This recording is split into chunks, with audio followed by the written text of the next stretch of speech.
So, lots to say about multimedia. I'm going to take an interesting approach with you today.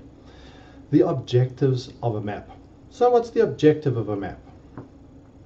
It's, I guess, is to show you places as accurately as possible to help you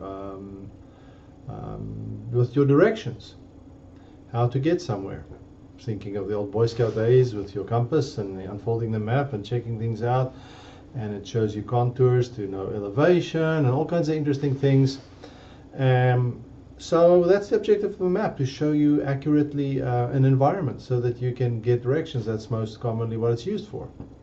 So that's fair. So let's go back in time with maps. Let's take a medieval map, hand drawn. You know the old look and feel of a medieval map. Let's move to the 1970s, 1980s, 1990s. The map that you fold up and put in your car door pocket. What's the difference between these two? For one, they're both analog maps. They printed on paper. The medieval map was not printed. It was hand drawn, maybe later printed, wood or metal, plate carving and so forth. It took a lot to go through the process to print your map, and it took a heck of a lot to find out the information. So those maps you find did not change every year. They didn't print a new one every year. A map lasted you 50 years, maybe 100 years before it got reissued with updates. So move forward to 1970s, 1980s, 1990s. Well, maybe you'd buy a new one once every 5 years. But they did come out every year, but often you felt, yeah, so little changed, you won't mess with buying a new one. Okay, medieval maps, that's what I call technology A. Printed maps, turn of the century, I call that technology B. Now, let's move into a completely different era, the digital era. And so the concept of a map is not, oh, it's on your screen and you can print it out whenever you want to. That's really thinking old school. What is a digital map? A digital map is a multimedia experience. A digital map moves away from this static. It is dynamic. You've got crowdsourcing in which people feed new information. It is updated on the fly. There's not really the sense of version A, version B, version C. It is constantly upgraded. What does a map contain? A map contains drawings like an old map. You can flip and switch to a photographic map.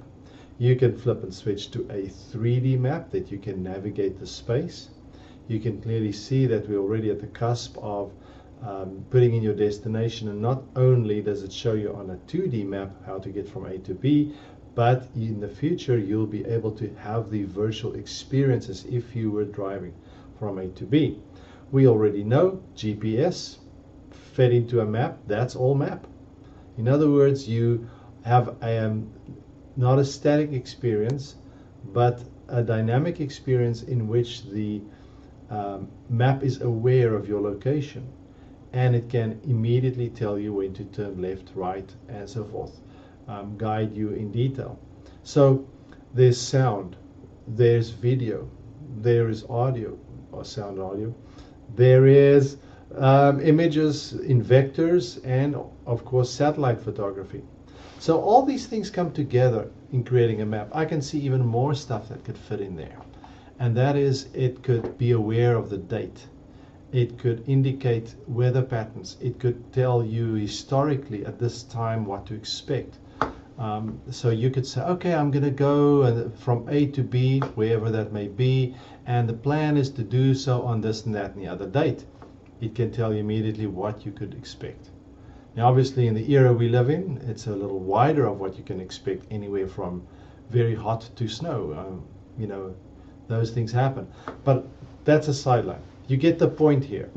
An interesting thing with maps today is that the concept of digital brought about a multimedia experience that is three-dimensional, that is real-time, that is updated on the fly, that has crowdsourcing contributions to it.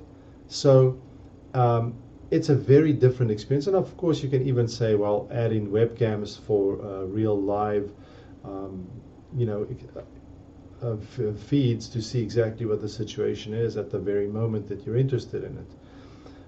Very different. So if now I call this digital environment technology C. Technology B, remember, was about the year 2000 analog maps, and technology A was before the printed maps, really, where they were hand-drawn. Maps A and B are very similar. Their objectives are very similar. It's just the accuracy has improved so much because of the way things are done, the capability to find better information, to map it better, and obviously the ease of producing makes it that you could bring out revisions. And then technology C changed the objectives.